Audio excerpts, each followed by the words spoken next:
Hello, everybody. Dr. Rick here, dropping in. Hope everybody is having a great start to your weekend. It's Friday. Hopefully, everybody is ready to enjoy the weekend. Even if you're working, get excited about the transition and another opportunity coming in the week ahead. Look, I'm not going to be long, but I want to talk to you about something that I share with clients who are going through different transitions with relationships. And when I say with relationships, I'm not only talking about romantic relationships with a mate or a spouse. I'm talking about children and siblings and parents and children and all these different things. Friends are a big thing, especially with women. So this isn't a narrow focus, but I want you to understand something. You've got to be able to know when you've experienced a loss, and when you've experienced elevation in peace and stability. Everything that exits your life isn't subtracting from you. Sometimes it's making space for greater things. Sometimes it's allowing you to become. There are times and places and things where people belong. Every friend isn't a confidant. Understand that every friend isn't a confidant. What I mean by that, some friends are simply there because you have a like cause. You are about the same thing at the moment. And when that thing is done or when it's time to move in a different direction, they no longer fit. Some people are there because you're rallying against something. You have an opposing antagonist or something that you are moving against. You have a common enemy, so to speak, and they're there with you until the enemy is conquered. And then there's the commonality that connects you and bonds you is gone. Some people are there with you because they're going to be one of the few people in your life that's going to be there to the end. They're there with you because of you. They're there with you because you connect. They're there with you because you are like-minded. They're there with you because you share the same spirit. Those are the people that are going to ride with you to the end. Those are the people that are going to come in, and despite your shortcomings, despite your humanity, despite your imperfections, despite the fact that you are still in process, they are going to love you and stay with you and work with you and you them. It is a common connectivity of given loyalty that brings you together. Now, there are some people that are going to be in your life, and for whatever reason, they bring with them tension. They bring with them stress. They bring with them drama. They bring with them challenges. And you will, in your own way, try to force things to happen. You will try to make it be better than it is or make it last longer than it should. This person may have come along because you needed somebody to work out with. This person may have came along at a time you needed just to hear the right thing, but you became attached to them. It's your boy, y'all go to the same spots. It's your girl, you go to the same spot. Or he came along and he said the right things at the right time. She came along and it was just everything you always imagined, and now you can't get it out of your head, but the pieces no longer fit. And anybody knows me, when it comes to the specific area of marriage, I'm a person that believes in marriage. I believe in covenant. I believe in sticking it out. And that's going to always be my thing. My thing is this, though. In those times where it doesn't work, and whether it's marriage, whether it's friendship, whether you're in an out place with your kids, or you're in an out place with your parents, or you're in an out place with your childhood friend or your bestie or whatever you want to call it. If when they walked away, you looked up and you were in a greater state of peace, you didn't lose them, they lost you. They were literally draining you of something. See, I tell people all the time, when you enter into a relationship, regardless of the type of relationship, you got to understand that there are reciprocals that each person has. Let's just call it a cup. Everybody has a cup. And when you enter a relationship, you should understand that entering in that relationship means that you are going to have to pour into the cup of the other person as a part of the relationship. And what you should be able to reasonably expect is that they are reciprocating. They are what? Pouring into your cup. Now, The best relationships have this balance where it balances out. Now, they're not going to be pouring into your cup equally at the same time that you're pouring into theirs. But when you look at the course of the relationship, you find that they're pouring in roughly around the same thing that you're pouring in. Might not be in the same way. You might be helping them financially. They may be helping you emotionally. They may be helping you with your task, and they may be helping you find this or do that, but you can tell they're invested in your well-being. They're invested in your vision. They're invested in your desires. They're invested in facilitating your ability to create your happiness, because that's your responsibility. But they have a responsibility not to impede upon it, not to constrict it, but to facilitate it through their engagement with you. And you may have been buddies for whatever time, but let me tell you something. When you find that that even if they're pouring, it comes with drama. Even when they're speaking or doing something on your behalf, it comes with some sort of tension. If your spirit starts to become vexed because of the way they handle you, the way they talk to you, the way they treat you, or you're starting to get reports that they're talking behind your back, and now there's this tension. But when they leave you, it's lifted. You didn't lose them, they lost you. And you've got to be content with this. Now, the thing you've got to understand, it's not your job to prove to them that they lost you. It's not your job to sit up and convince them of who you are. Your job is to continue to grow, to continue to be the person you are. And a lot of people will sit up and tell me when we're having this conversation that, well, I don't feel the peace. And a lot of times we've been in a state of contention for so long that when we experience peace, we don't recognize it. We'll even call peace pain, because we've become accustomed and addicted to the stress, addicted to the drama, addicted to being pushed away, addicted to being neglected, addicted to being mishandled and mistreated. And so when it's gone and the peace starts to settle, and and our body starts to move into a space of homeostasis, we can't even recognize this healthy state because we haven't been in it long enough. This isn't about hating on anybody. This isn't about holding a grudge. That's definitely what it's not about. This is about releasing it, but it's also about understanding. Now, this isn't to release you of any culpability you have in causing someone to walk away. This isn't what this is about. This isn't about blaming everybody for everything. This is about saying you need to know who you are, and you need to understand some of the emotions you are experiencing, and you need to be able to embrace that with an understanding of how things are happening in your world. See, sometimes people walked away because you weren't right. Sometimes people walked away because you weren't treating them well. Sometimes people walked away because your stacked trauma hadn't been dealt with, and now you were traumatizing them. And that's something you need to deal with. I'm not talking about that. What I'm talking about now is when you treated somebody the way they were supposed to be treated, when you handle them in the right way, and you talk to them with kindness, and you showed up as a friend, as a sibling, as a child, as a parent, as a spouse, or a girlfriend or a boyfriend, or whatever the case. And then they still didn't see it, or they still mishandled you, or and they walked away. You didn't lose them, they lost you. If your peace level goes up, you gotta be able to understand and be able to recognize the peace.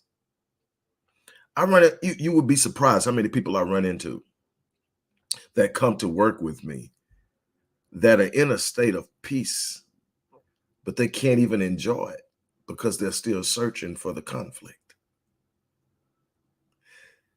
They're literally looking for the conflict because their body and their mind and their literally every cell is craving for that feeling. Because when you have conflict, any emotion has a consequence or corresponding body chemistry.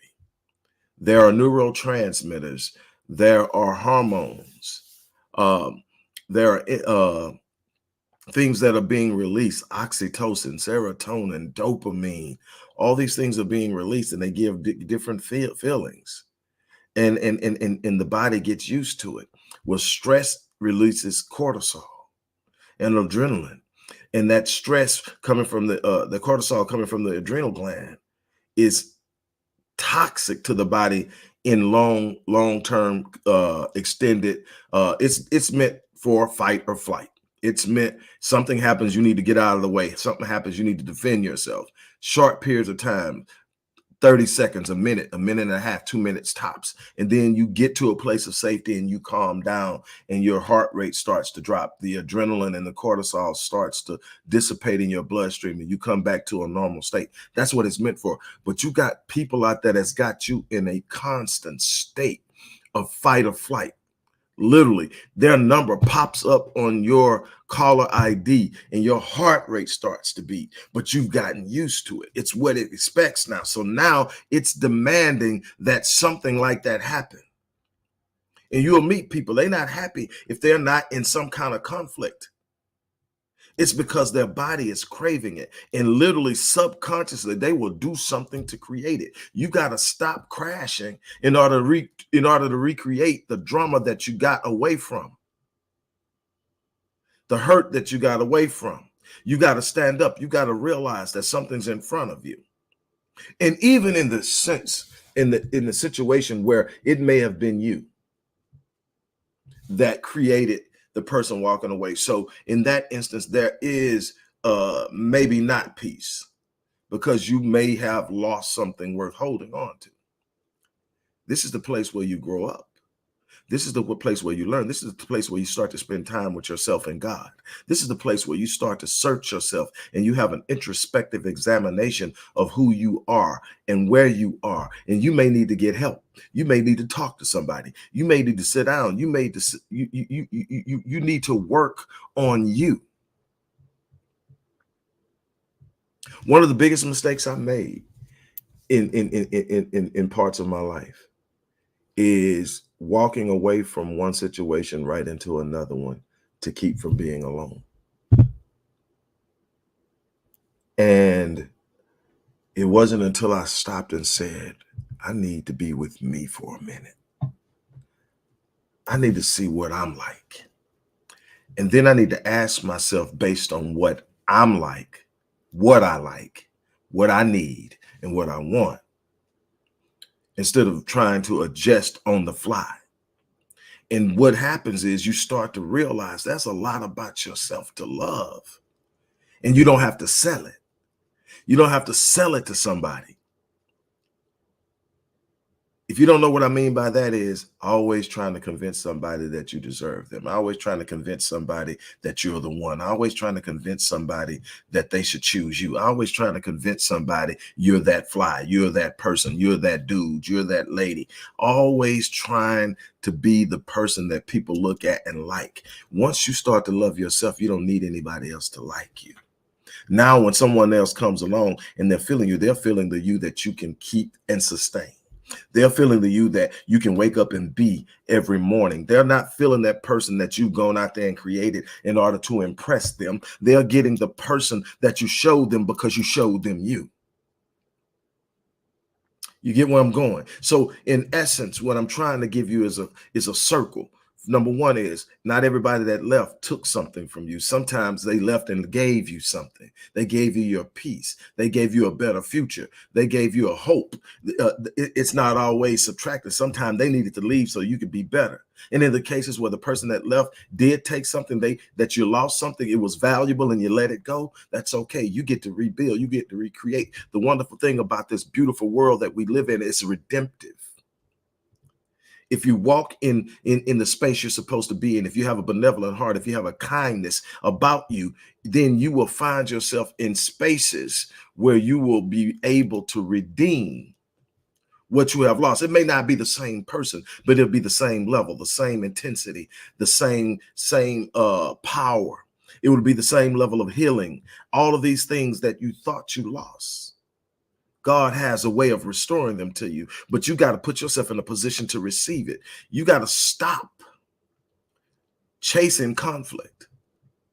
You got to stop moving around hoping that what broke you comes back. You got to start reminding yourself That inside of you, no matter how beat up you are, no matter how many mistakes you've made, no matter what is going on in the past, there's somebody in front of you that's a part of you, that's a better version of you. You just need to become it. And when you become it, what you become, you attract.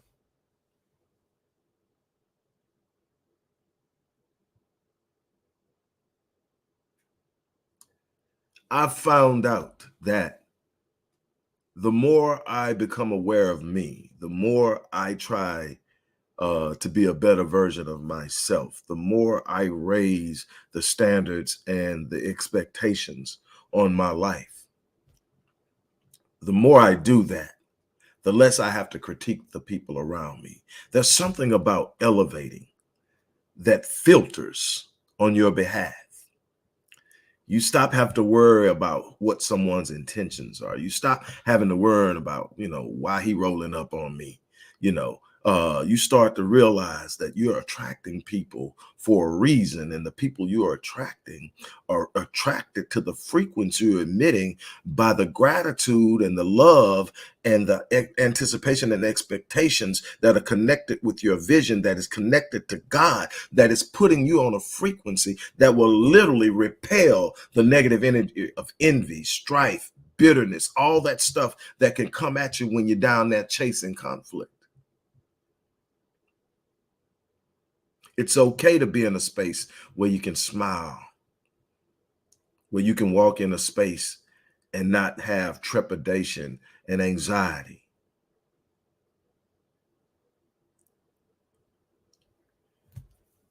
I want to really and truly encourage each and every one of you. Again, what I'm sharing with you isn't an excuse to take a victim mentality and everybody that's walked out of your life, it was on them. You need to start with looking at you, and you need to be aware of what you need to work on and what you need to become. But you should never sit up and diminish who you are to justify what someone done to you so that you can wallow in it. Let me say that again. What you don't do is diminish who you are so that you could justify them hurting you. So then you can wallow in your misery. See, now you just made yourself a victim. And you can't experience anything of power inside the vacuum of a victim. You got to take power. So even if they were wrong or you were wrong, you got to take power. The right way you take power says it won't happen because I'll be better next time. No, you can't change who somebody else is. You can't change what someone else does. But what you can do is be better so that you think better, so that you make better choices, so that you're in a better space, so that you achieve and experience better. You're going to have setbacks. You're going to have through your life people who hurt you, people who mistreat you, people who disrespect you. But what you're going to do is you're going to find that happens less, because as you elevate, you put yourself in a space where the people who are drawn to you feel what you have to offer and come to you to bring something. Sometimes they're going to bring you gratitude. That's all they have. When you bless them with a word, bless them with some guidance, bless them with advice, they're going to bless you with gratitude that is really truly heartfelt, and it's going to feed you. It's going to pour into that cup I was talking about. And that exchange probably won't be a long one. That exchange is probably going to be a very short exchange. You may never see them again, but they poured into your cup. That short relationship had meaning and had purpose. I'm trying to get you to understand that this is a growth process. I stopped seeing people as enemies and wrong. I started seeing people as on journeys. Not everybody on their journey is ready to be in my space. But I need to understand that I'm on a journey too, and I'm not perfect, and I'm not always right, and I need to work on me. I need to be the best version of me every day that I can. I need to be aware of what's demanded of me and what's needed from me by the people that are in my space, and I need to be able to stand up and measure the call. But when I measure the call, I should be able to expect reciprocity. I need to have my cup poured into. And there's nothing wrong with demanding that someone pour into your cup if you're pouring into theirs. Some of you are spent right now because nobody's pouring into your cup. Some of you are drained and overwhelmed because nobody's pouring into your cup. Sadly, somebody watching this video is literally sitting there stressing about how they're going to help somebody who has never helped them. It's time to wake up. It's time to look out there. It's time to see who you are. It's time to be honest with yourself. It's time to be the best version of you. I leave you with that. Now, as I go, I want to remind you to look in the description box of the video, no matter what platform you're on. This thing is streaming multiple platforms, Instagram, no Facebook, multiple pages on Facebook, and several YouTube channels simultaneously. But wherever you're at, look in the description box, and there are a couple of ways that you can benefit. You can either work with me directly. The link is there to find that. And I don't think I have it on there, but if you sign up today, you're going to, yes, in there. You sign up today, you're going to get a free upgrade. So whatever package you choose to work with me, if you sign up today, you get a free upgrade to the next highest package. But you can also choose to take a self-paced course. But what I want to do is I want to get you to shift your thinking, because as the mind goes, so does your life.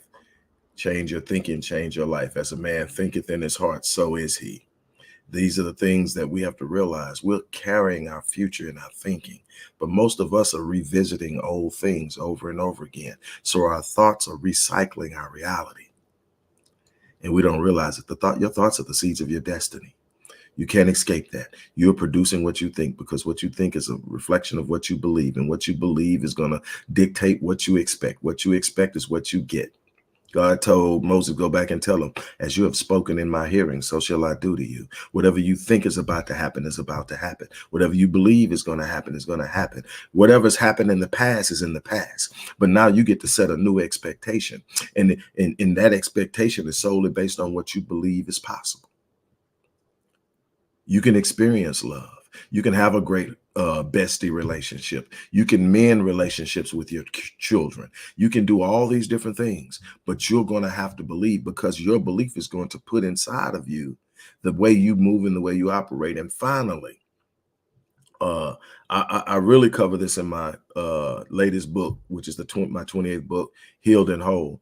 But when you really get to this place of homeostasis, you literally get to a place of autonomous healing. When you get to 460 hertz frequency emission on a consistent basis, where that's where you're emitting your energy, right at about gratitude, which is 500 hertz and higher, but 460 and higher, your body will automatically start genetically responding to that. It will down-regulate disease genes, up-regulate immune genes, and genes that fight sickness. It will produce a more healthy outcome. It will correct your pH. All of these different things from how you think. The power of thought is that powerful. And so I want you to experience that. So look in the description box and make a move. But whatever you do, don't let what has happened in the past drown you.